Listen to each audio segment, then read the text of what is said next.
Kristo, mag-ibigan sana kayo, katulad ng pag-ibig ko.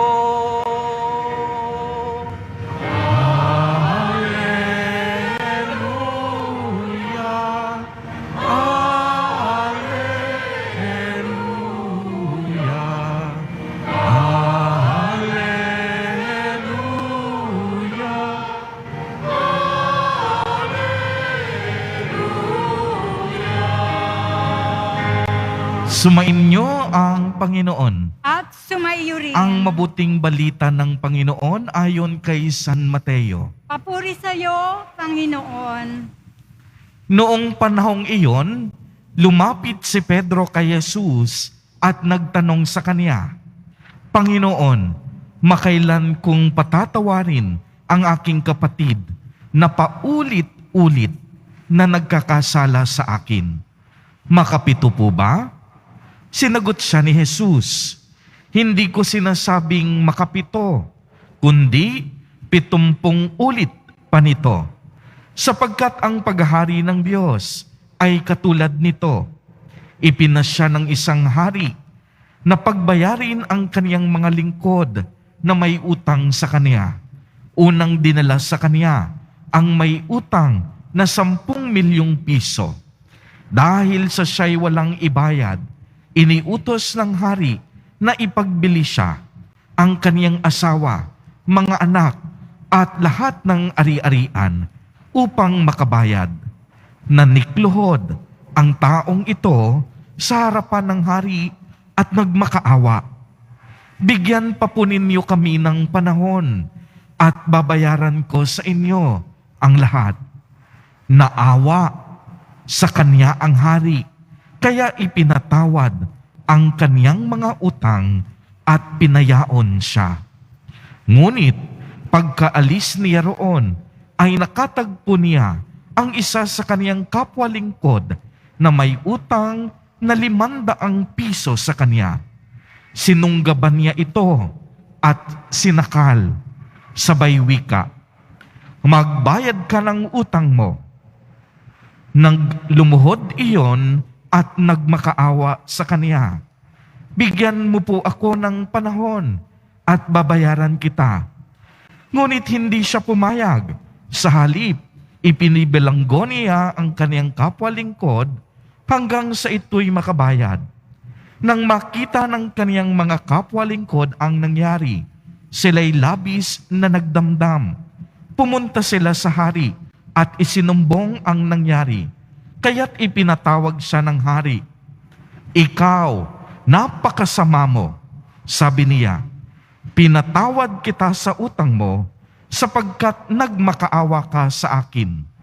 Nahabag ako sa iyo. Hindi ba dapat ka ring mahabag sa kapwa mo?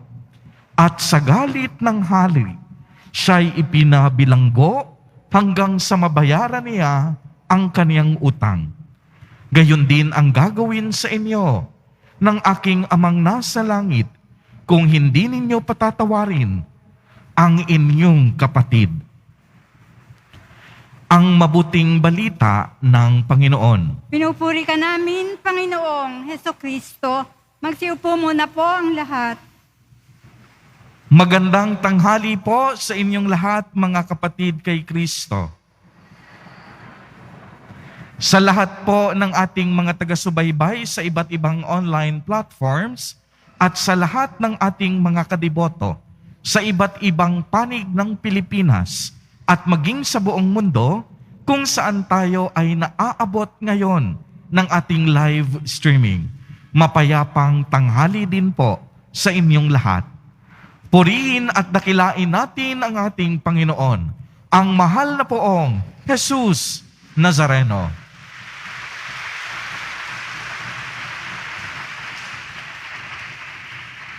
Mga kapatid kay Kristo at mga kadiboto, malugod po namin kayong tinatanggap sa Basilica Minor at Pambansang Dambana ni Jesus Nazareno. Sa pagkakataong ito, tayo pong lahat ay nakikiisa din sa ating mga kapatid sa pananampalataya sa Bicol Region na kung saan sa araw na ito ay kanilang ipinagdiriwang ang dakilang kapistahan ng Our Lady of Peña Francia. Bilang mga Katoliko at bilang mga anak ng Diyos, hindi lamang natin pinalalalim ang ating buhay panalangin, buhay pag-aayuno, at buhay pagkakawanggawa, kundi kinikilala rin natin ang ating Diyos sa kaniyang dakilang awa, habag, at pagmamahal sa atin sa kabila ng napakadami at paulit-ulit nating pagkukulang at pagkakasala sa Kanya. Sa araw na ito, tayo pong lahat ay pinapaalalahanan ng ating Panginoong Hesus Nazareno ng isang aral tungkol sa kapatawaran. At ito rin ang pinakatema at ang pinakabuod ng ating ebanghelyo sa araw na ito. Tinuturuan tayo na maging maawain katulad ng pagiging maawain ng Diyos. Huwag tayong magparusa upang hindi tayo parusahan ng Diyos. Huwag tayong magtanim ng sama ng loob laban sa ating kapwa. Magpatawad tayo upang tayo rin patawarin ng Diyos. Magbigay tayo upang tayo rin pagkalooban ng Diyos. Kung mapapansin po ninyo, kung ano ang ginawa natin sa ating kapwa, ay siya ring gagawin ng Panginoon sa atin. At kung tayo ay gumagawa ng mabuti at kalugod-lugod sa Diyos, ang naghihintay sa atin ay ang Kaniyang siksik, liglig, at umaapaw na mga biyaya at pagpapala. Kaya nga po masasabi natin na ang pagmamahal at kapatawaran dapat walang pinipiling edad. Ang pagmamahal at kapatawaran dapat walang pinipiling kasarian at estado sa buhay. Ang pagmamahal at kapatawaran, dapat ito ang magiging lunas sa ating mundo na puno ng kasakiman at kasamaan. Kaya nga po tampok sa ating unang pagbasa sa araw na ito mula sa aklat ni Sirach. Ito yung sinabi, napakaganda. Ang puot at pangingit-ngit ay dapat kamuhian. Ang nagtatanim ng galit laban sa kapwa, kapag tumawag sa Panginoon, walang makakamtan na awa. Kung hindi ka nahahabag sa iyong kapwa, paano mo ihihingi ng tawad ang iyong kasalanan? Kung ikaw na tao lamang ay nagkikimkim ng galit, sinong magpapatawad sa iyong mga kasalanan? Mga kapatid kay Kristo at mga kadiboto, napakagandang paalala sa atin ito. Nararapat tayong magpatawad dahil tayo rin makasalanan. Uulitin ko po, nararapat tayong magpatawad sa kadahilanang tayo rin, ang bawat isa sa atin, kabilang ko, punong-puno din ng pagkakasala o kasalanan. At dahil tayong lahat ay makasalanan, tayo mismo nangangailangan ng kapatawaran mula sa Diyos. Uulitin ko po, napakahalaga po nito, dahil tayong lahat ay makasalanan, tayo mismo sa ating mga sarili nangangailangan ng awa, habag, at kapatawaran mula sa Diyos. Sa totoo lamang po, Lagi ko po itong sinasabi, napakahirap magpatawad. Totoo yan, hindi madaling limutin yung mga ginawang masama sa atin ng ibang tao. Hindi madaling limutin yung mga sugat, yung mga kirot, at mga hapding idinulot ng kasamaan ng ibang tao laban sa atin. Ngunit lagi ko pong sinasabi, anumang hirap magpatawad, ito ay posible. Sapagkat ang pagpapatawad, maaari nating matutunan. Uulitin ko po, bagamat mahirap magpatawad, ang kapatawaran, maaari nating matutunan. Kung hindi mo kaya ibigay agad-agad, may panahon para matutunan ang pagpapatawad. Ano ang requirement? Abay, dapat wag na wag mong isasara ang iyong puso sa pakikipagkasundo. Alam po ninyo, minsan hindi na mahalaga kung gaano ka nasaktan. Ang mas mahalaga, marunong kang magparaya. Uulitin ko, minsan hindi na mahalaga kung gaano ka nasaktan at sinaktan ng ibang tao. Ang mas mahalaga sa Diyos, kung kaya at marunong kang magparaya.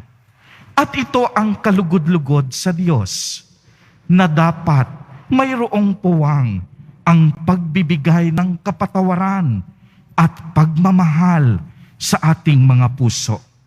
Di po ba't ito yung sinasabi sa atin sa ikalawang pagbasa mula sa sulat ni Apostol San Pablo sa mga taga-Roma, na walang sino man sa atin ang nabubuhay o namamatay sa kanyang sarili lamang.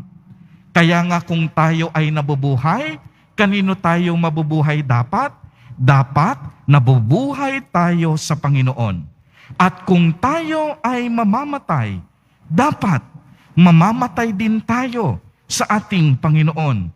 Kaya nga sa mabuhay o sa pamamatay, dapat lagi tayong nasa panig ng Panginoon. Ito po ang ibig sabihin nito. Kung tayo ay nabubuhay alang-alang sa Panginoon, nararapat marunong tayong magmahal. At kung tayo ay nabubuhay para sa Kanya, dapat hindi lang pagmamahal, marunong din tayong magpatawad. Dahil ang buhay sa mundo, panandalian lamang. Walang magtatagal. Kaya wag nating panatilihin ang mga kirot, puot at sama ng loob sa ating mga puso. Dahil ang mga ito, lilipas lamang. Kung tayo ay nabubuhay sa Panginoon, tayo ay makakatanggap ng Kanyang awa at kapatawaran. Kaya maaari bang pumalakpak ang pinatawad ni Jesus Nazareno? Kung tayong lahat nakaranas ng Kanyang pagpapatawad, ang hamon sa atin, patawarin din natin ang mga taong nagkasala at sumugat sa ating puso. Kaya maaari bang pumalakpak ng mas malakas?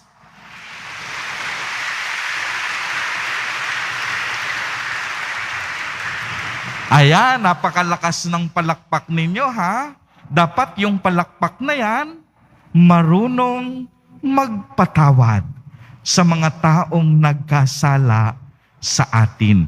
Kagaya nga ng sinabi ko, naway ang itanim natin sa ating puso ay pagmamahal at kapatawaran, imbis na galit, poot at hinanakit. Mga kapatid kay Kristo at mga kadiboto, sana'y lagi po nating tatandaan na walang kasalanan ang hindi kayang patawarin ng ating Panginoon. Basta buo ang puso natin upang magsisi at humingi ng kapatawaran. Hindi po nauubos ang awa at habag ng Diyos. Lagi niya po tayong hinihintay sa ating pagbabalik loob.